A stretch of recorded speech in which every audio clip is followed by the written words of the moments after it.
ঠিক আছে ভাই ভাড়া কত? ভাই ফোন।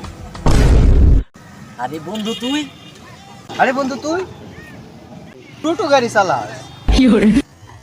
দেখ আমার দিকে দেখ, আমি সরকারি চাকরি করি, মাসে 40,000 টাকা বেতন। এটা কেমনি কি?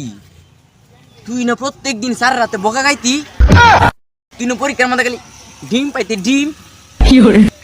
এত বড় চাকরি পাইলি, চাকরি পাইলাম না আমি, কত ভালো রেজাল্ট করলাম, 5 বৃত্তি পাইলাম, এসএসসি বৃত্তি পাইলাম, বিসিএস পরীক্ষা দিলাম, এই আমি যে টোটো গাড়ি চালাই। তুই এত বড় সরকারি চাকরি কেমনে করলি? তুই না ক্লাসে 1 নম্বর ছাত্র ছিলি, সব সময় ভালো রেজাল্ট করতি, তাই তুই টোটো গাড়ি চালাস কি রে?